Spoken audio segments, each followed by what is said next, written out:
Hello students, welcome to social science class. Today let us start another lesson of history, that is lesson number 3, Bhakti cult and Sufi heritage. In this lesson you have to learn about the contribution of Bhakti cult in religious harmony and preaching of dasas and saints and appreciating the unique philosophy of Sufis. Today in this class I am going to discuss about introduction, gist of Bhakti cult, Bhakti heritage in South India. In that Andal, Akka Mahadevi, Purandaradasa, Kanakadasa, Shishunala, Sharifa.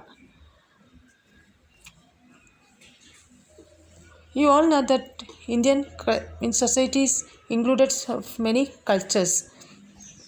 In this society was included with the caste system, superstitions and pseudo rituals. Pseudo rituals means not genuine rituals.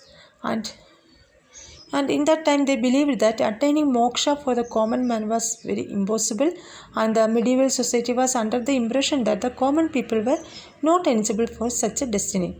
During this period, so many saints of Bhakti cult and Sufi tradition, they brought so many changes in social and religious field of the society. And they gave importance for the global brotherhood and taught that Bhakti is the best way to get the moksha, and this way is called as Bhakti cult. The word Bhakti is from the Sanskrit word Puj, and Puj means knowledge. Now let us see the gist of the Bhakti cult, content or the summary of the Bhakti cult. Bhakti cult condemned, they were against the discrimination and it preached equality. They gave importance for equality. The saints of Bhakti cult opposed and condemned superstitious practices, and they undertook the task of uniting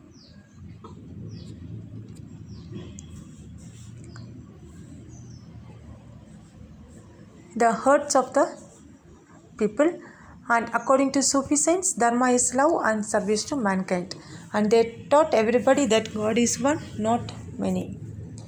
Next, let us start with the Andal. Means that is we are going to discuss about the Bhakti heritage in South India. First one is Andal.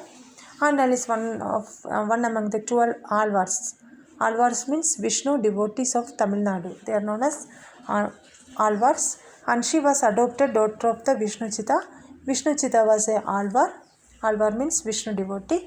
And he was known as Periyalvar. Andal's original name was Goda Devi. They were devotee of Krishna.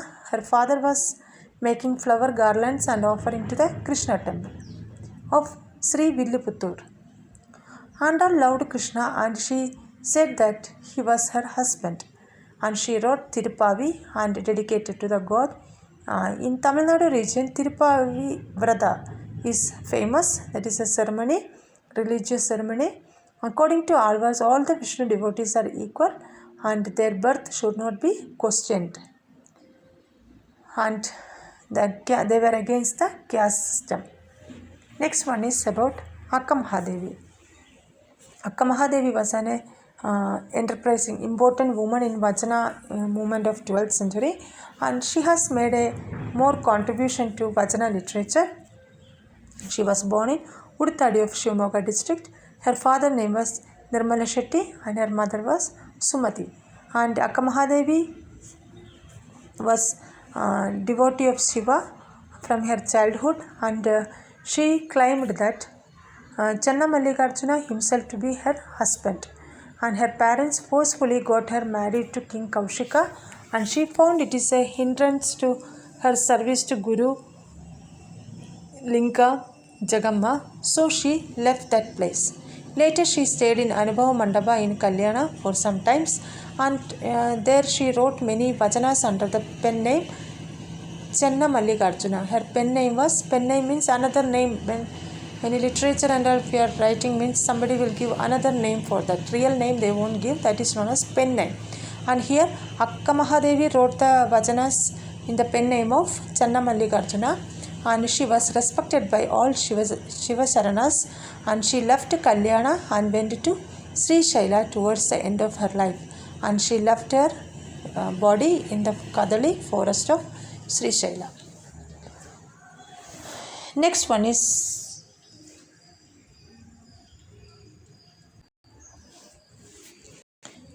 Purandaradasa. Uh, he is one of the important persons in Kannada Dasa literature, and Purandara Dasa was born in Purandara Gada. His original name was Srinivasa Nayaka. His father was Varadappa Nayaka and mother was Leelavati, and wife name was Lakshmi Bai, and she was a religious woman.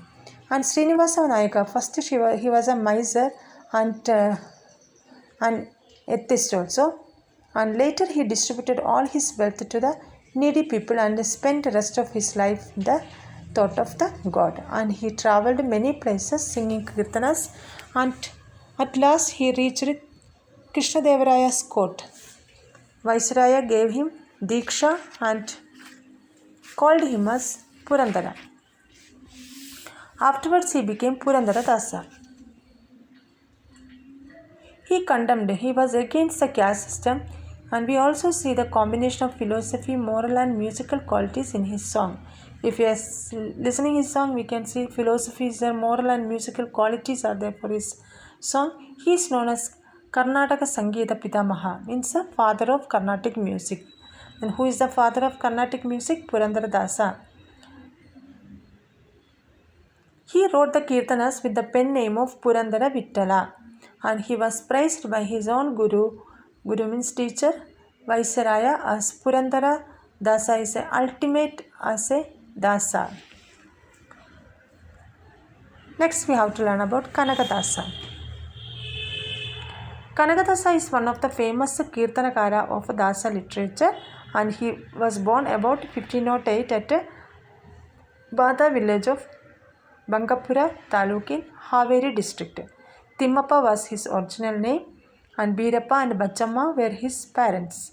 He was a warrior and also a poet. He headed a group of over 78 villages. He was the head of the 78 villages, and it is said that he found a pot full of gold and he came to known as Kanakanayaka, and he got one pot full of gold. So because of this one he got the name Kanakanayaka. Kanaka means gold. Kanakanayaka. He renounced worldly things and became disciple of Viceroy. He left all his worldly things, means all the left whatever he is having, like his kingdoms, a village, and that whatever he is having, everything he left, his worldly things he left, and he became as a disciple of Viceroy. Later he came to be known as Kanakadasa. He was composed many kirtanas with a pen name Adikeshava. And who is known as Adikeshava? Kanakadasa is known as the Adikeshava. Adikeshava was his personal god. Why he got the name means he worshipped Adikeshava. He has criticized the superstitions of the society in his song and has preached the simple path of attaining moksha in them. He was always criticizing the superstitions of the society, and he preached how to attain the moksha in the simple way through his song. He has also criticized caste system in his songs.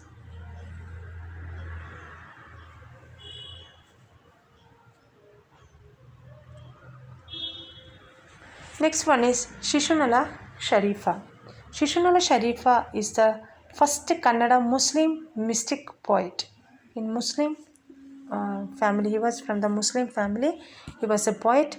He is known as a Kabir of Karnataka.